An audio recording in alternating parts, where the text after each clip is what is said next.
أعوذ بالله من الشيطان الرجيم بسم الله الرحمن الرحيم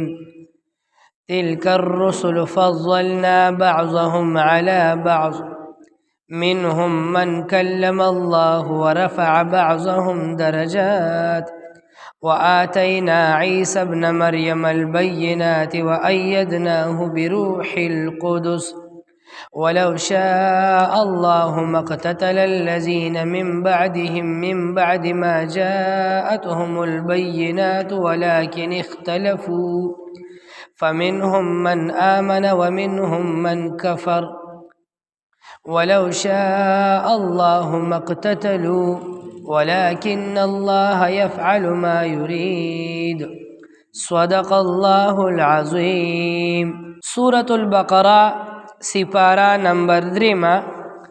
د سپاری رکو نمبر 1 او د سورت رکو نمبر 33 آیت نمبر 253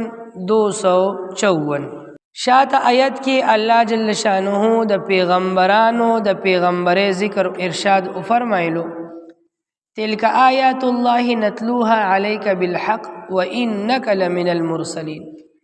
او د حضور پاک صلی الله علیه وسلم د پیغمبر حقانیت یہ هم ذکر کړل. الله جل شانه ارشاد فرمایل چې پیغمبران څومره راغلي دي دا ټول حق دي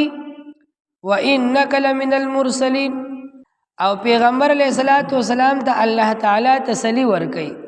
وانک لمن المرسلین او زما محبوب یقینا تم د پیغمبرانو د ډلې نه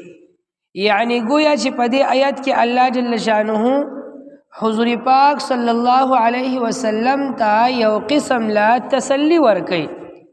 چې زما محبوبه پیغمبران چې څومره راغلي دي ټول حق پیغمبرانو او تم حق پیغمبر یې نو کستا پیغمبري څوک نه مني او انکار کوي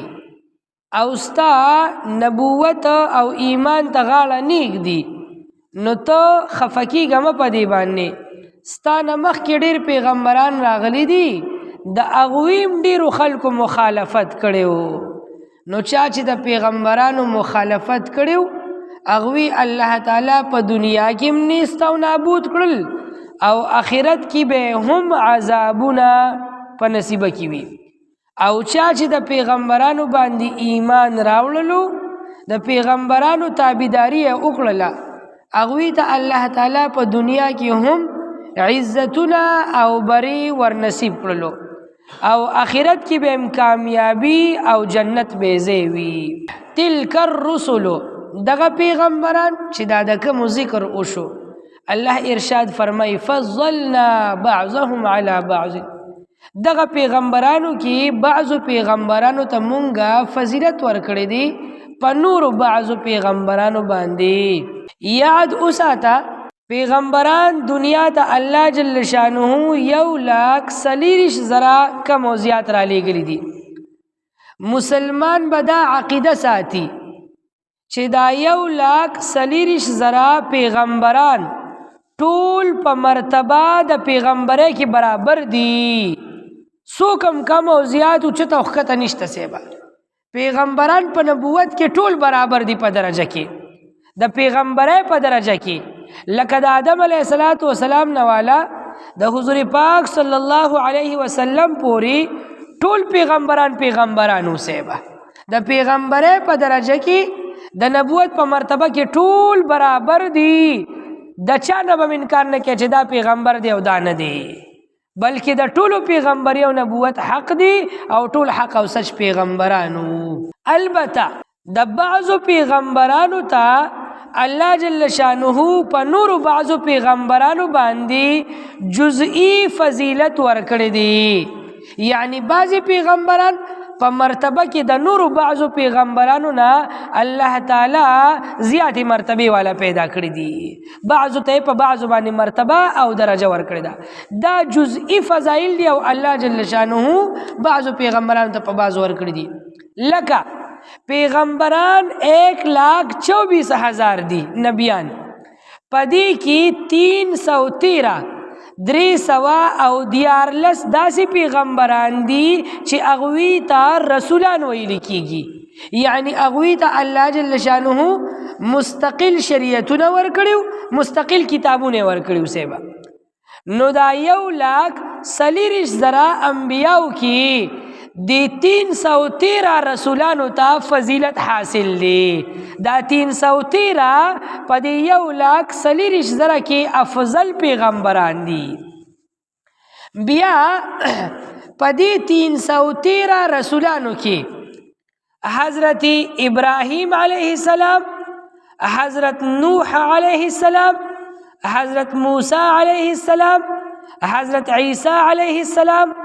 او حضرت محمد رسول اللہ صلی اللہ علیہ وسلم. پدی 313 پیغمبرانو او رسولانو کی دا 15 پیغمبران دا ټولو نلوی مرتبه والا دی. دی 15 پیغمبرانو تا اولو العظم رسولان ویلی کیگی، لوڑی مرتبه او درجی والا. نو پا دی 313 کی بیا دا 15 دا دی 313 نلوی فضیلت والا او مرتبه والا دی. بیا پا دی 15 کی حضرت نوح علیہ السلام، ابراہیم علیہ السلام، موسیٰ علیہ السلام، عیسیٰ علیہ السلام او حضور پاک صلی اللہ علیہ وسلم. پا دی 15 کی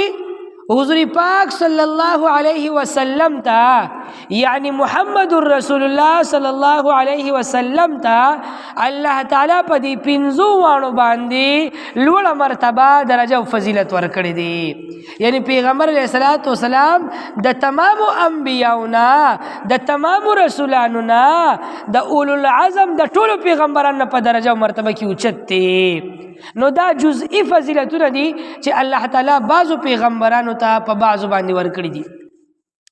دلته یو مسله دا یاد کسبه، یو حدیث مبارک کې راغلی دی پیغمبر علیه الصلاۃ والسلام ارشاد فرمایي لا تفضلوا انبیاء الله او کما قال علیه الصلاۃ والسلام، چې تاسو پیغمبرانو ته په یو بل باندې فضیلت مو ورکوي، یو پیغمبر د بل نه اوچتوي او ښکته کوي ما. دا یو حدیث مبارک دی. یو بل حدیث مبارک کی حضور پاک ارشاد فرمائی لا تخیرونی علی موسیٰ او کما قال علیہ السلام،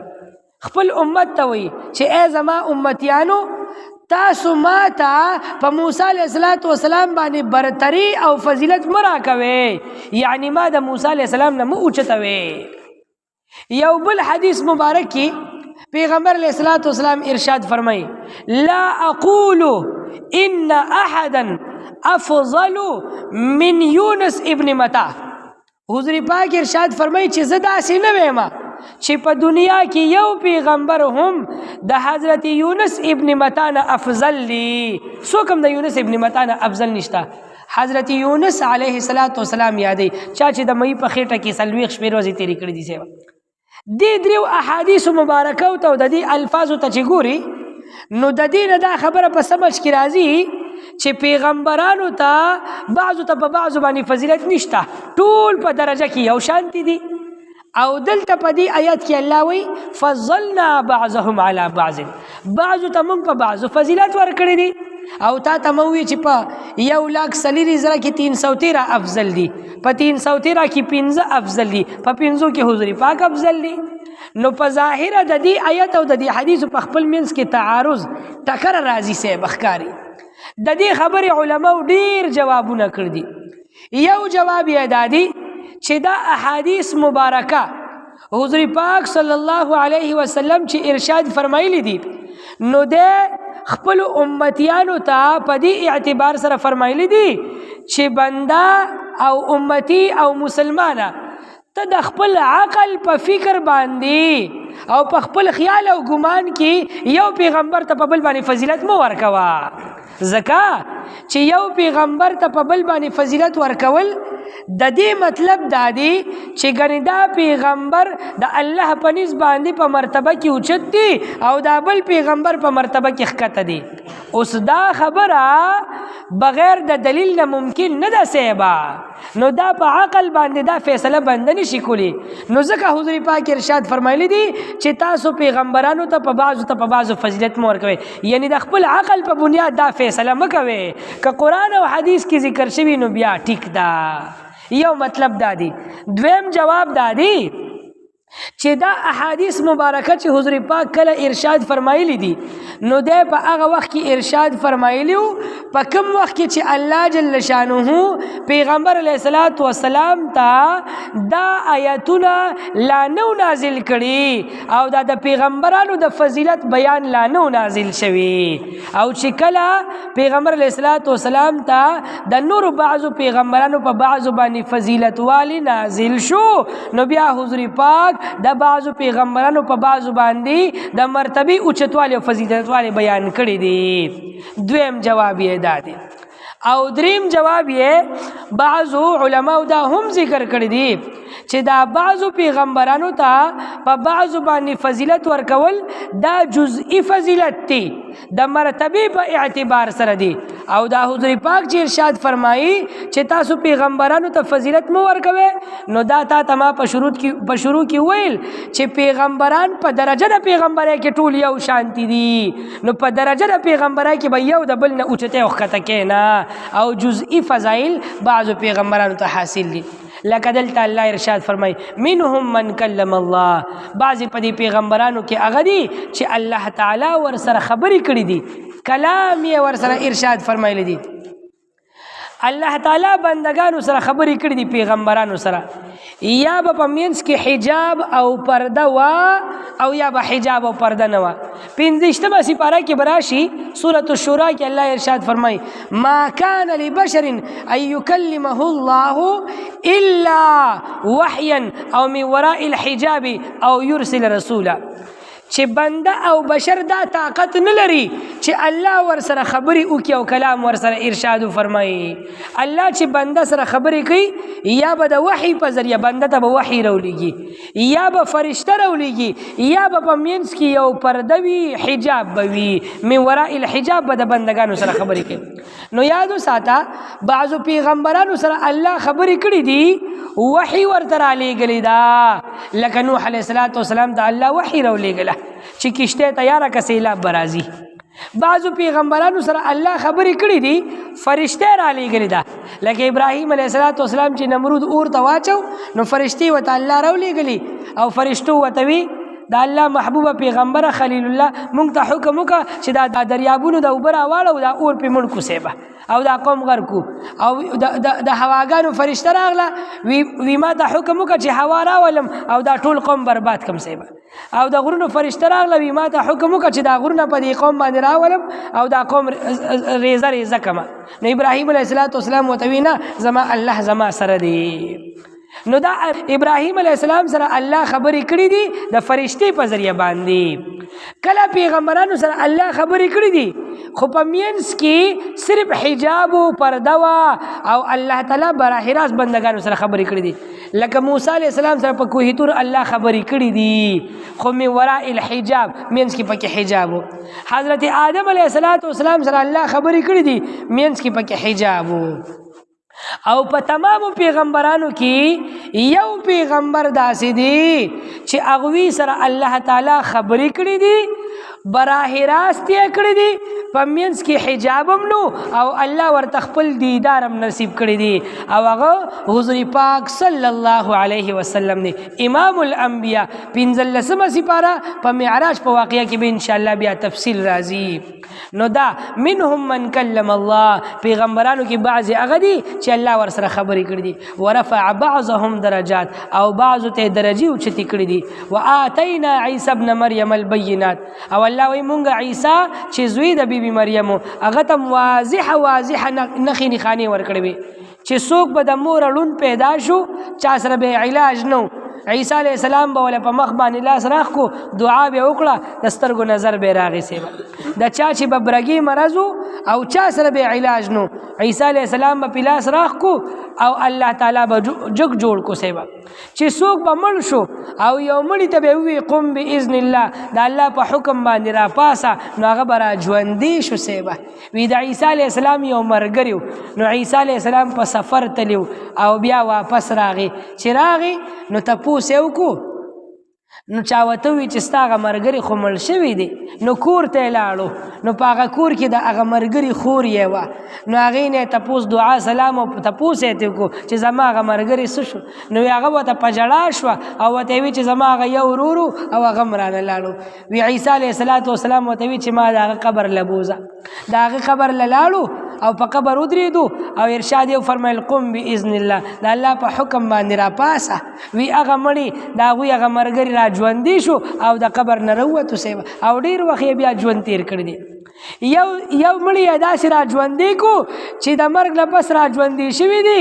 بیا واده کړی دی او بیا بچي هم شوي دي سیبه او بیا ډېر موده پس وفات شوي دي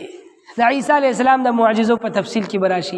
وی په یو لار باندې جنازه روانه وه نو عیسی علیه السلام مخې له ورغی نو په هغه جنازه کې یو بوډۍ ښځه وه دا بوډۍ ښځې زوی او ډېره زیاته جړېده او زړه یې پرخر اوسېبه او په زوی پسې مړه کېده عیسی علیه السلام ورته چې دا کټ لاندې کېږدې او هغه مړي ته وی قم باذن الله وی کفن یې د مخ نه لرې کړو سړی راپاڅېدو هغه د جنازې په کوم کټ کې چې راړو وی خپل کټ یې په سر کړو کور ته لاړو دا د عیسی علیه السلام معجزې وي او نور تفصیل به انشاءالله بیا راځي وی د خټې نه به یې مرغۍ جوړه کړه ښاپېرک او پوک به یې وخل پکې او د الله په حکم باندې به هغه مرغۍ شوه په الوتو به شوه چې کومې پورې به خلکو ته په نظر راتله الوته به چې د خلکو د نظر نه به پناه شوه خټه به بیا به را پرېوته شي او داسې نورې بعضې معجزې وي نو دا الله د عیسی علیه السلام د معجزو ذکر کوي ورسره او یهودیانو د عیسی علیه السلام د وجلو کوشش کولو نو الله یې د مدد دپاره حضرت جبرائیل راولېږلو وایدناه بروح القدس مونږ د عیسی علیه السلام مدد کړو په هغه پاک روح سره فرشتې سره جبرائیل علیه السلام یې وله باډیګارډ جوړ کړو چې ته ورسره ګرځه چې دا یهود ورته نقصان ونه رسوي ولو شاء الله ما اقتتل الذین دلته الله یو بله خبره ذکر کوي که الله غوستی نو دا ټول انسانان به په یو دین باندې راوستیو نه به چا جنگ کولو نه به جګړه کوله نه به اختلافاتو ټول به مؤمنانو د الله ته به سر به سجود باندې خو بیا به د جنت او د جهنم فیصله څنګه کېده سیبه بیا خو به انسان د فرشتې په شانتي مجبور ونو خو الله انسان مجبور نه دی پیدا کړی دته اختیار ورکو او دته دوه لارې ښودې چې دا د جهنم لاره ده او دا جنت لاره ده اوس تا خپله مرضي ده چې په کومه لاره باندې ځي او ځان له کوم منزل ټاکي د الله د عدل او د انصاف فیصلې به بیا څنګه کېدي نو الله تعالی ځکه دې بندګانو ته اختیار ورکو خو دې بندګانو اختلاف کو سیبه په دین کې په ایمان کې فمنهم من آمن ومنهم من کفر چا ایمان راوړو څوک کافران شو سیبه نو چې چا ایمان راوړو د جنت په لار روان دي او چې څوک کافران شو د جهنم په لار روان دي او د جهنم خشاک پشي یا ایها الذین آمنو په دې آیات کې الله د انفاق فی سبیل الله ذکر کوي بر آیات کې د ایمان ذکر شو ایمان بالله چې ایمان راوړی پیغمبرانو منې په دې آیات کې د انفاق ذکر کوي الله وایي چې ما تاسو ته کومه روزي راکړې ده نو هغه خرج کې د الله په لار کې د الله د رضا دپاره مخکې د دې نه چې په تاسو باندې یو داسې ورځ راشي یعنې د قیامت ورځ چې په هغه ورځ کې لا بیع فیه بیا هلته اخیستل خرڅېدل نه کېږي په آخرت کې بیا نیکۍ خرڅېدل نشته سیبه ګناهونه خرڅېدل نشته چې ته بیا چې زه به ګناهونه په چا خرڅ کړمه او ځان به خلاص کړمه او نیکۍ به ځان له واخلم هلته بیا نیکۍ اخیستلی کېږي او خرڅولی کېږي نه او ولا خلة او هلته بیا دوستي او یارانه او ملګرتیا هم په کار نه راځي که ته بیا چې ځه خانجي سره مې ملګرتیا ده هلته به مې په کار راشي نو تاڼه تحصیل کې خو به د خانجي په کار راشي اخرت کې بیا خانجي په کار نه راځي صاحبه هلته به صرف نیک اعمال په کار راځي او ملګرتاګیان په کار نه راځي ولا شفاعة او نه به د چا سفارش په کار راشي بغیر د الله د اجازت نه چې الله اجازت وکړي نو بیا خو شفاعت شته چې الله اجازت نه کړي نو څوک د چا په سفارش باندې د جهنم د اور نه خلاصېدی نشي نو د مرګ نه مخکې د مرګ تیاری وکړه او د کفر نه ځان وساته ځکه کافران په حقیقت کې ظالمان دي په کفر کې مخته دي په ظلم کې مخته دي او ټھکانه په دنیا کې هم ناکامي ده او په آخرت کې هم ناکامي ده تلک الرسل دغه پیغمبران چې کوم ذکر شو فضلنا مونږ فضیلت ورکړي دي بعضهم بعض د دوینا علی بعض پنور بعض باندې منهم بعض د دې پیغمبرانو نه من هغه څوک دي کلم الله چې الله تعالی ورسره خبرې کړي دي ورفع بعضهم درجات او د بعضو پیغمبرانو یې درجی اوچتی کړي دي وآتینا عیسی ابن مریم البینات او مونږ ورکړیو عیسی ته چې زوی د بیبي مریم البینات واضحه نښې نښانې واضح دلائل وأيدناه او مونږ د هغوی مدد کړیو بروح القدس پاکی فرشتي سره ولو شاء الله او کچرت غختلی الله تعالی مقتتل الذين نو قتال او جنگ بنو کړي من بعدهم رستو د دوینا من بعد ما رستو د هغه سنا جاءتهم البينات چراغ للاغويتا واضح دلائل ولكن اختلفوا لكن هغوی اختلاف کړلو فمنهم نو بعض د دوینا من هغه څوک آمنا چې ایمان یې راوړلو ومنهم او بعض د دوینا من هغه څوک کفر چې کفر یې وکړلو ولو شاء الله مقتتلوا او کچرتا غستل الله تعالی نو دیو با جنگ نو کړي قتال به نو کړي ولكن الله يفعل ما يريد لیکن الله تعالی کوي هغه څه د سچ اراده وکي الله چې د سې اراده وکي نو هغه ارشاد فرمای او هغه کوي یعنی بندگانو ته اختیار ورکو او د جنت او د جهنم دولاري ورته خو دي مجبور یې نه دي پیدا کړي یا ایها الذين امنوا اے د ایمان خاوندانو انفقوا تاسو خرج کې مما د هغه سنه رزقناکم چې مونږ تاسو ته روزي درکړې ده من قبل مخکې د دینه ان یأتی یوم چې راشي او داسې ورځ لا بیع فیه چې نه به وي په هغې کې خرڅېدل او خرڅول ولا خلة او نه به وي په هغې کې دوستانه ملګرتیا ولا شفاعة او نه به وي په هغې کې څه سفارش بغیر د الله د اجازت نه